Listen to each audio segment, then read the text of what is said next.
संजय, कुरुक्षेत्र को धर्म क्षेत्र कहते हुए तुमने बताया कि दोनों पक्षों की सेनाएं युद्ध के लिए तैयार खड़ी है। मेरे पुत्र और पांडु के पुत्रों ने अभी तक जो कुछ कहा और किया सब जानने को उत्सुक हूं मैं। मुझे बताओ, अभी वहां क्या हो रहा है? महाराज,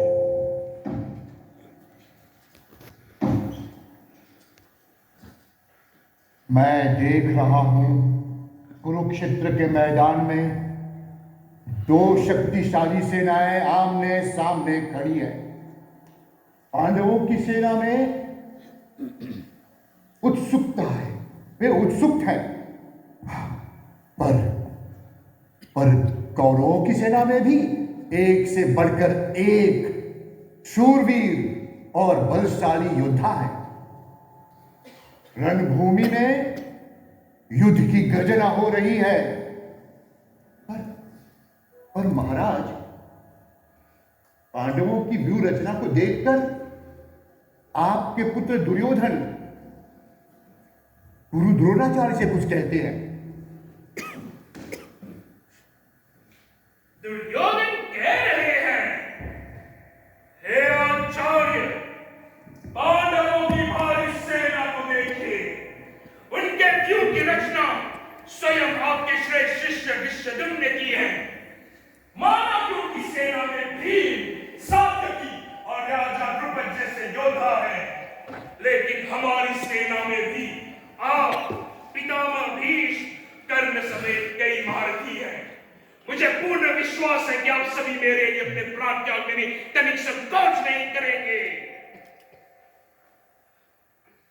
यह धर्मभूमि, यह कर्मभूमि सब देख रहे हैं। शूरवीरों का हुआ जुटान, गरज रहे हैं गजराज महान। रणभेरी का स्वर गूंज रहा, धृतराष्ट्र का संयम टूट रहा। सखा, आप कृपा करके मेरे रथ को दोनों सेनाओं के मध्य में खड़ा कीजिए। मैं उस दुर्बुद्धि दुर्योधन का हित चाहने वाले सभी योद्धाओं को अच्छी तरह देख लेना चाहता हूं। महाराज, अर्जुन के ऐसा कहने पर श्री कृष्ण जी दोनों सेनाओं के बीच उन्हें खड़ा कर इस प्रकार से कहा। पार्थ, युद्ध के लिए जुटे हुए इन कौरवों को देखो।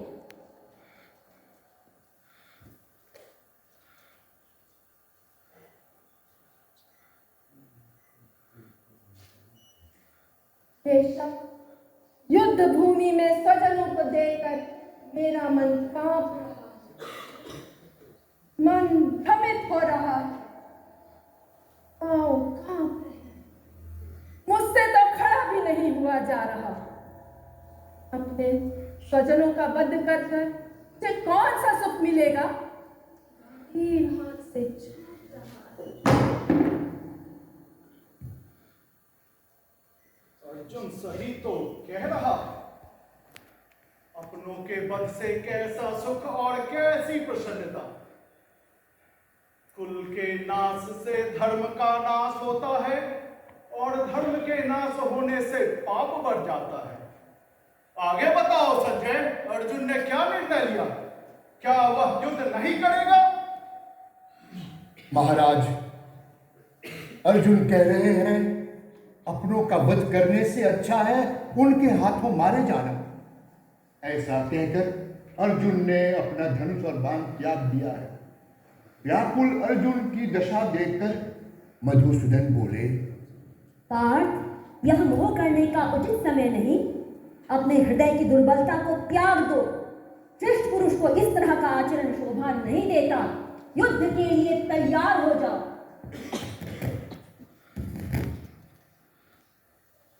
मधुसूदन, पूजनीय भीष्म पितामह, गुरु द्रोण के विरुद्ध मैं कैसे लड़ूं? वे मेरे पूजनीय हैं। अपने स्वजनों का वध कर कर राज सुख भोगने से तो अच्छा है भिक्षा का अन्न खाना। मैं तो ये निर्णय भी नहीं कर पा रहा हूं कि मैं ये युद्ध लड़ूं या ना लड़ूं। मैं तो इस युद्ध का परिणाम भी नहीं जानता। केशव, मैं आपका शिष्य हूँ, कृपा कर मुझे सही मार्ग पर चलने की शिक्षा दीजिए। अर्जुन, तुम उनके लिए शोक कर रहे हो जो शोक करने योग्य है ही नहीं। ऐसा कोई कालखंड न था जिसमें मैं न था, तुम न थे और ये सभी योद्धा न थे। ऐसा कोई समय नहीं आएगा जिसमें हम सब नहीं रहेंगे। फिर यह शोक कैसा? तुम जो भी देख रहे हो सब नश्वर है, माया है। केवल आत्मा है जो अजन्मा है, सत्य है, सनातन है। नैनम छिन्दन्ति शस्त्राणि नैनम दहति पावकः न चैनम क्लेदयन्त्यापो न शोषयति मारुतः।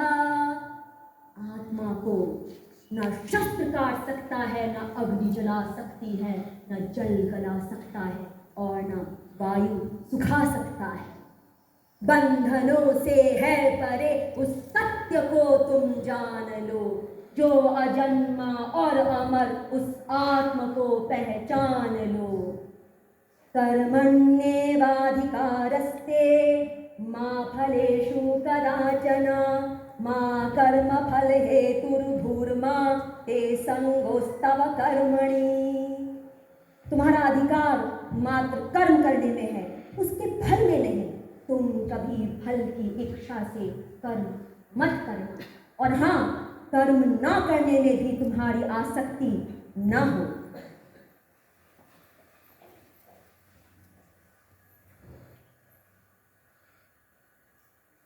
तो मन में यह ठान लो, कर्म ही धर्म है यह जान लो। ब्रह्म का अपने संज्ञान लो, तू माध्यम मात्र यह मान लो। तुम साधन हो जिस कर्म के, श्री कृष्ण उस कर्म के करता है। जिस शोक में डूबे हो तुम, उस शोक के वे ही हरता है।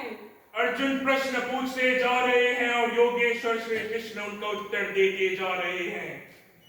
मनुष्य अपनी दुर्बलताओं पर विजय कैसे प्राप्त करे? वह अपने मन को कैसे साधे? सुख और दुख दोनों में एक समान भाव कैसे रखे?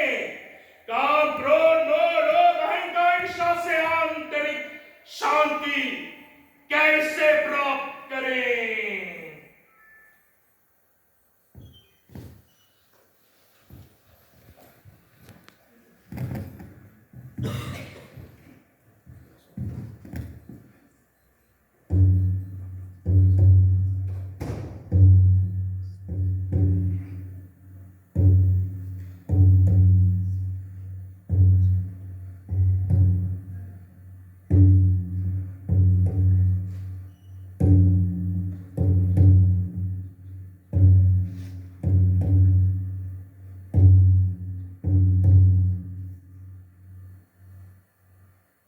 अर्जुन, जो मनुष्य अपनी सभी कामनाओं को त्याग देता है, उसकी बुद्धि स्थिर हो जाती है, वह स्थितप्रज्ञ कहलाता है।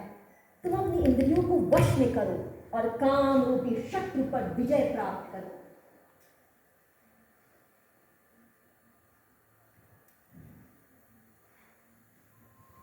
हे राजन,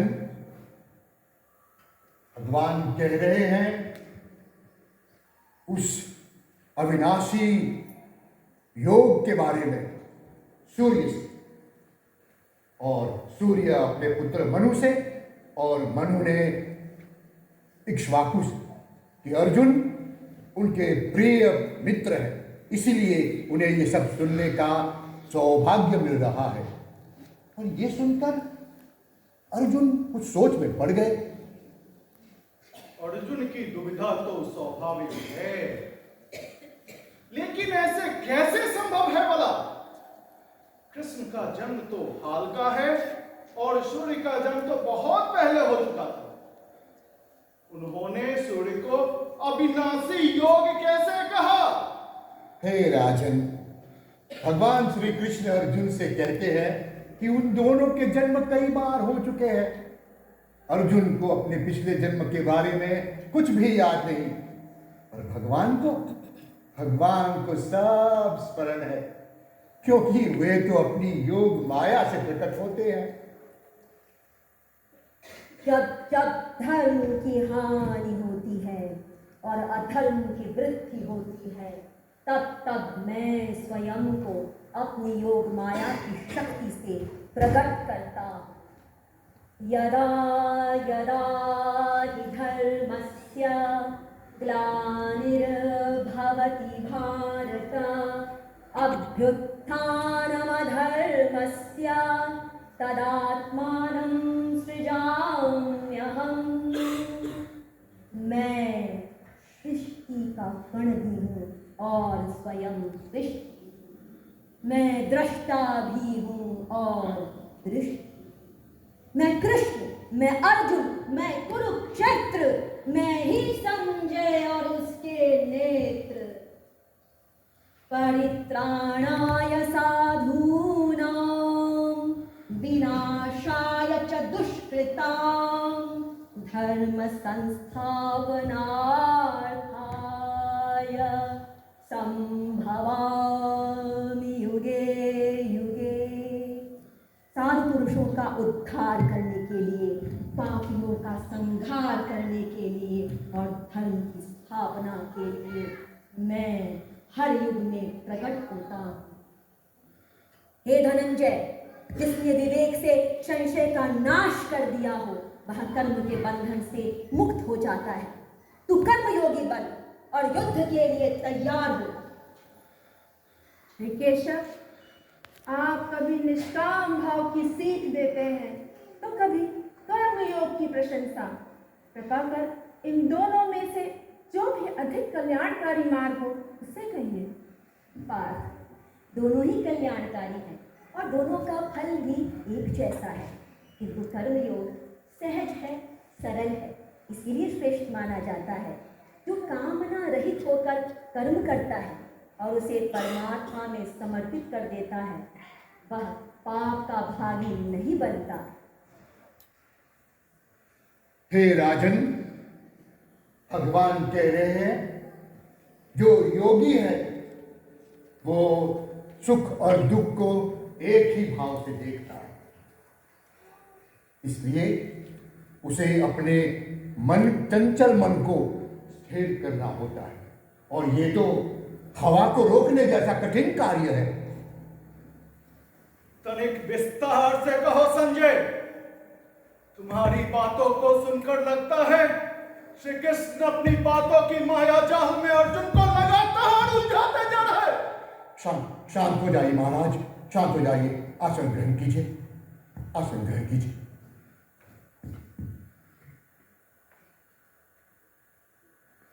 केशव, मैं आपको किस रूप में चिंतन करूं? अपनी योग शक्ति और विभूति का विस्तार पूर्वक वर्णन कीजिए। मैं आपका वो विराट स्वरूप प्रत्यक्ष रूप से देखना चाहता। अर्जुन, तुम अपने मानवीय नेत्रों से मेरी योग शक्ति संपन्न उस ईश्वरीय रूप को नहीं देख पाओगे। मैं तुम्हें दिव्य नेत्र प्रदान करता हूँ।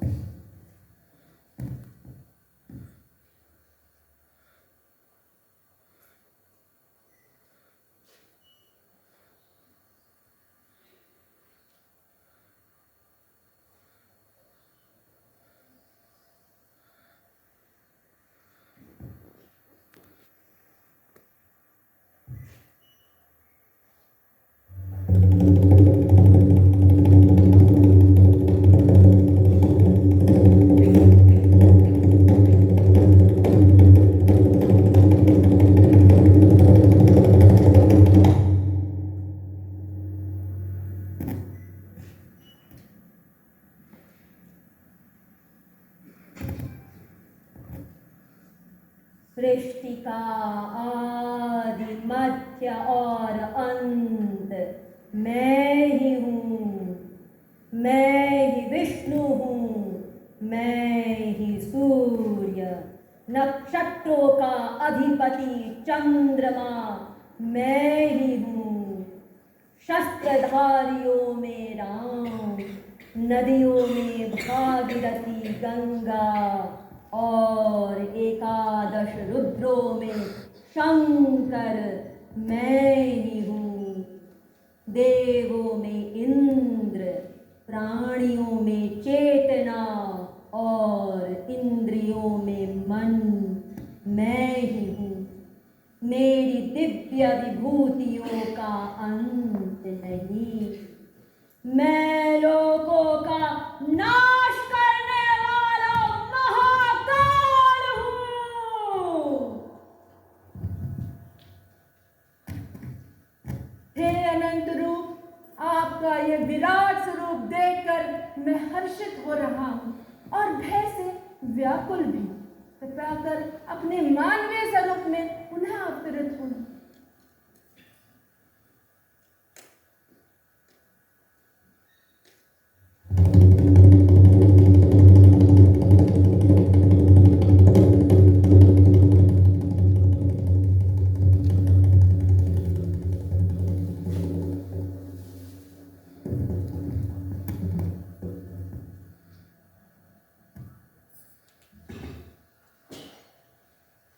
अर्जुन, तुम यदि युद्ध नहीं करोगे तब भी प्रतिपक्ष के योद्धाओं का अंत निश्चित है। ये सभी योद्धा मेरे द्वारा पहले ही मारे जा चुके हैं। तुम केवल निमित्त मात्र बन जाओ, यश प्राप्त करो और धन धान्य संपन्न राज्य का भोग करो। तुम गांडीव नहीं उठाओगे पर होनी टाल न पाओगे। ये योद्धा प्राण गवाएंगे, अपनी गति को ही पाएंगे। ये नियति है, इसकी काट नहीं, इससे बचने की बात नहीं। इस सत्य को तुम स्वीकार करो। हे धनुर्धर, गांडीव धरो।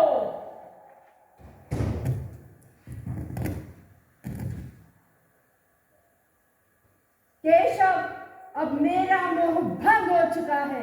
मैं अब युद्ध के लिए तैयार हूँ।